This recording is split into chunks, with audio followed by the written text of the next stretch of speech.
जय हिंद एवरीवन। तो आज हम फिर से एक नया टॉपिक पढ़ने वाले हैं जिसका नाम है गंगा रिवर सिस्टम। आज के टॉपिक में हम पढ़ेंगे गंगा रिवर का ओरिजिन, पंचप्रयाग, गंगा रिवर की ट्रिब्यूटरीज, डिस्ट्रीब्यूटरीज, डैम्स, कुछ मेजर सिटीज देखेंगे जो कि गंगा नदी किनारे बसे हुए हैं, और कुछ एक्स्ट्रा पॉइंट्स भी देखेंगे जैसे सोरो बंगाल, सोरो बिहार, है ना, एटसेट्रा। और साथ ही साथ हम लास्ट में जानेंगे कि आखिर गंगा नदी का पानी खराब क्यों नहीं होता है ना। तो ये सारे पॉइंट्स को आज क्लियर करना है। तो सबसे पहले हम स्टार्ट करते हैं गंगा रिवर के ओरिजिन को समझने से, है ना। तो उसके लिए हम चलते हैं सबसे पहले उत्तराखंड, है ना। तो एमपी के यहाँ पर उत्तराखंड है, यहाँ पर हम चलते हैं। और यहाँ पे हमें देखने को मिलेगा कुछ चार माउंटेन्स, है ना। तो ये चार माउंटेन्स हमें पता होने चाहिए। तो सबसे पहला जो माउंटेन है उसका नाम है बंदरपुछ, सेकंड एक माउंटेन है उसका नाम है गौमुख, थर्ड एक जगह है उसका नाम है केदारनाथ, फोर्थ उसका नाम है बद्रीनाथ, है ना। तो ये चार जगहों के नाम हमें याद होना चाहिए, बंदरपुछ, गौमुख, केदारनाथ और बद्रीनाथ, है ना। क्योंकि ये सारी हिमालयन जो रिवर्स होती है ना, ये माउंटेन्स के ऊपर जो ग्लेशियर जमा होता है उस ग्लेशियर के पिघलने से कारण ही बनते हैं।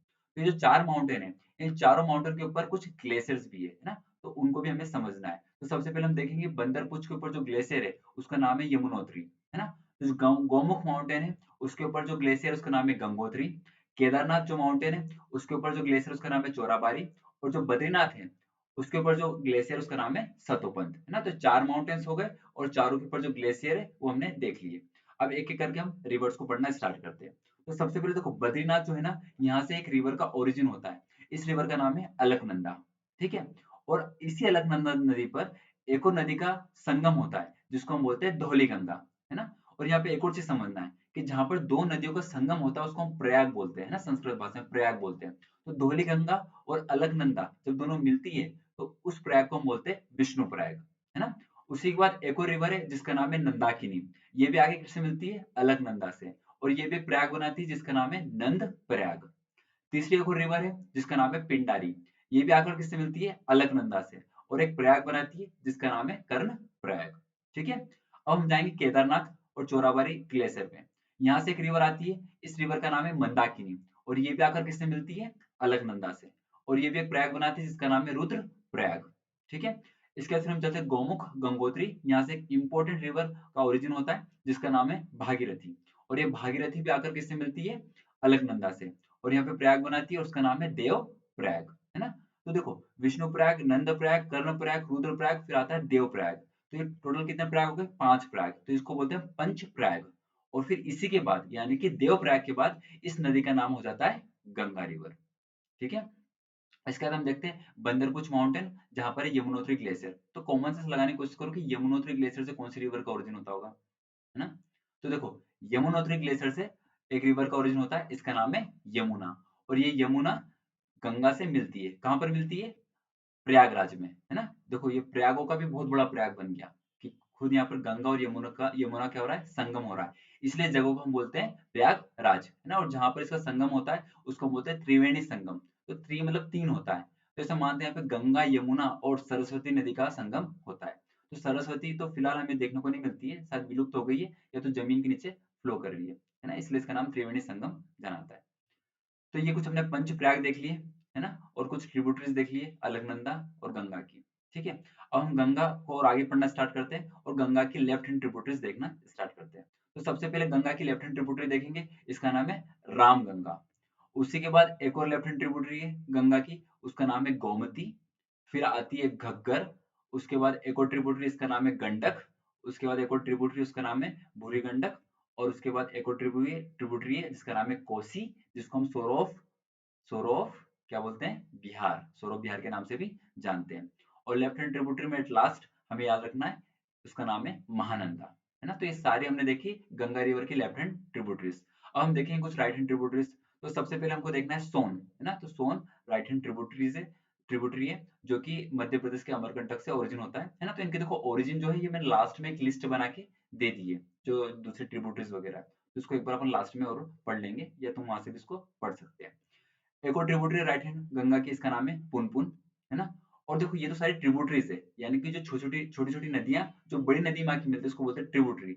लेकिन जो मेन रिवर है उसी से अगर कुछ एक रिवर बाहर की ओर जा रही है तो उसको हम बोलते हैं डिस्ट्रीब्यूटरी। तो गंगा की भी एक डिस्ट्रीब्यूटरी है, इसका नाम है हुगली, ठीक है। तो ये हमने कुछ देखे गंगा रिवर के लेफ्ट हैंड ट्रिब्यूटरीज और कुछ राइट हैंड ट्रिब्यूटरीज।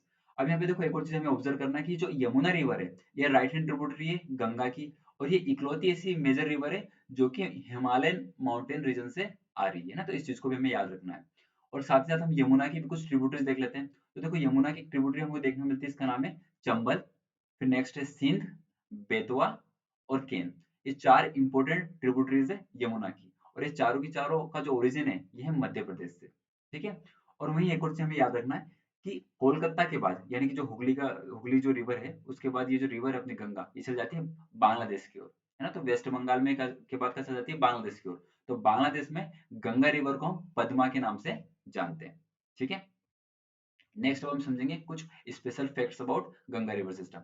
देखो सबसे पहले इसकी टोटल लेंथ देखेंगे, तो गंगा रिवर की टोटल लेंथ है 2525 किलोमीटर। नेक्स्ट हम देखेंगे कि ये जो रिवर है गंगा ये सबसे लॉन्गेस्ट रिवर सिस्टम है पूरे भारत का, और इसको हम पेरेनियल रिवर के नाम से भी जानते हैं। अब पेरेनियल रिवर्स क्या होती है, तो देखो ऐसी नदियां जो सदाबहार होती है जो साल भर फ्लो करती है उसको हम बोलते हैं पेरेनियल रिवर। तो मोस्टली जितनी भी रिवर्स जो हिमालयन रीजन से जिनका ओरिजिन होता है उन सबको हम बोलते हैं पेरेनियल रिवर्स। इसके बाद हम लार्जेस्ट ट्रिब्यूटरी देखें कि गंगा नदी का, तो उसका नाम है यमुना, है ना। तो Yamuna is the largest tributary of Ganga.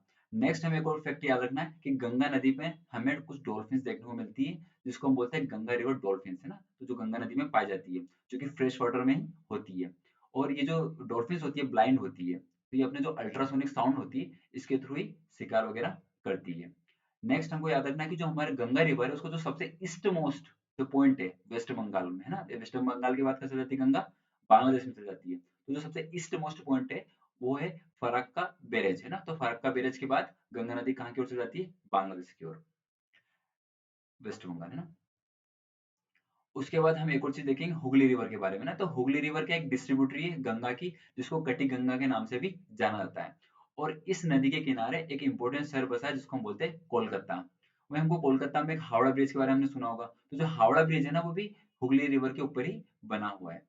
इसके बाद मुर्शिदाबाद में जो गंगा रिवर है इस वही जो हमने इससे पहले समझा है ना कि उसकी जो एक शाखा है या जिसको हम बोल सकते हैं पद्मा रिवर, जो कि कहाँ जा रही है बांग्लादेश में, और उसी गंगा रिवर की जो एक और शाखा है जिसको हम बोलते हैं हुगली वो आ जाती है थोड़ा इंडिया की ओर, है ना, वेस्ट बंगाल वाले पार्ट की ओर फ्लो करने लग जाती है। तो ये जो स्प्लिट होता है गंगा रिवर का ये कहाँ पे होता है मुर्शिदाबाद में होता है ना।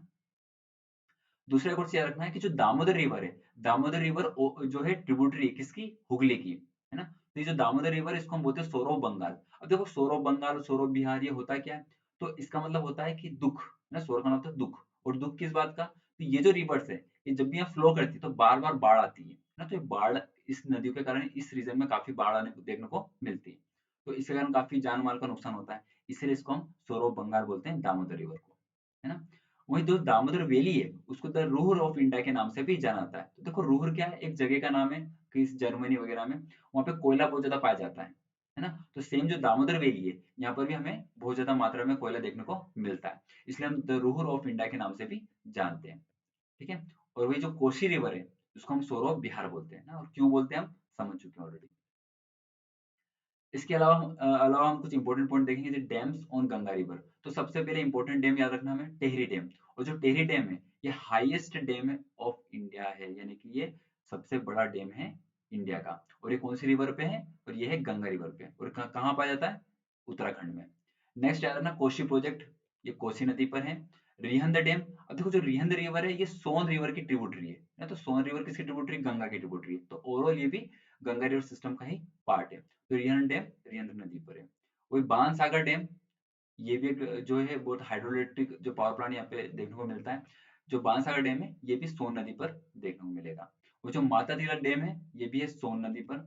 इसका जो चंबल प्रोजेक्ट है, तो देखो चंबल प्रोजेक्ट के अंतर्गत हमने तीन इंपॉर्टेंट डैम्स समझना है। एक है गांधी सागर डैम, एक है राणा प्रताप सागर डैम, और एक है जवाहर सागर डैम, है ना। तो ये तीनों डैम्स चंबल रिवर्स पे बनाए गए, और जो चंबल किसका ट्रिब्यूटरी है यमुना का, और यमुना किसकी ट्रिब्यूटरी है गंगा की। तो ओवरऑल ये भी एक रिवर सिस्टम बनता है ना, तो उसके अंतर्गत ही आता है। नेक्स्ट हमको याद रखना है दामोदर रिवर वैली प्रोजेक्ट है ना, तो दामोदर रिवर जो है वहां पर भी हमने कुछ हाइड्रो इलेक्ट्रिक पावर प्लांट्स बनाए रखे हैं। इसके हमें कुछ मेजर सिटीज देखना है जो कि गंगा नदी के किनारे बसे हुए हैं, जिसमें सबसे इंपॉर्टेंट है हरिद्वार, कानपुर, प्रयागराज, वाराणसी, पटना, ऋषिकेश, है ना। तो ये कुछ इंपॉर्टेंट हमने सिटीज देख ली। जो कि उसके किनारे हैं।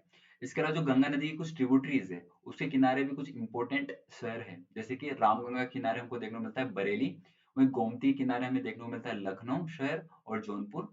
वहीं सरयू नदी, सरयू क्या है, जो घग्गर रिवर थी ना, जो ट्रिब्यूटरी थी, लेफ्ट हैंड ट्रिब्यूटरी गंगा की, उसकी ट्रिब्यूटरी है ना, तो घग्गर की ट्रिब्यूटरी का नाम क्या है, सरयू। और सरयू इंपॉर्टेंट क्यों है, क्योंकि इस नदी के किनारे हमें अयोध्या शहर देखने को मिलता है ना। और जैसे मैंने स्टार्टिंग बोला था कि कुछ जो इंपॉर्टेंट ट्रिब्यूटरीज है, उनके कुछ ओरिजिन है, वो मैंने लास्ट में लिस्ट के रूप में बना के रखे, तो यहाँ पे आप देख सकते हो। ठीक है, इसके बाद हम ये समझेंगे कि आखिर गंगा रिवर के पास खुद को स्वच्छ करने की क्वालिटी कैसे है। तो सबसे पहला पॉइंट है कि इसके अंदर होते हैं एंटी माइक्रोबियल इफेक्ट, है ना, इसके अंदर एंटी माइक्रोबियल इफेक्ट देखने को मिलते हैं। इसका मतलब क्या होता है, तो देखो गंगा नदी जो है ना, इसके अंदर बैक्टीरियोफेजेस देखने को मिलते हैं, यानी कि ऐसे वायरस जो कि बैक्टीरिया को मार सकते हैं। और दूसरा एक और चीज हमें इसमें देखने को मिलता है कि अगर पूरे वर्ल्ड में हम जितनी भी रिवर्स है उनसे अगर कंपेरिजन करें, तो गंगा रिवर में 25 टाइम्स ज्यादा ऑक्सीजन देखने को मिलता है ना। तो ऑक्सीजन लेवल ज्यादा होने के कारण भी गंगा नदी का जो पानी है वो शुद्ध माना जाता है। तो आई होप आपको सब समझ में आया होगा। इसको पढ़ने के बाद अच्छे से रिवीजन करने के बाद आपको बस एक ही काम करना है, और वो है एमसीक्यूज की प्रैक्टिस, है ना। तो मिलते हैं नेक्स्ट टॉपिक में। अब नेक्स्ट हम इंडस रिवर सिस्टम और ब्रह्मपुत्र रिवर सिस्टम पढ़ेंगे।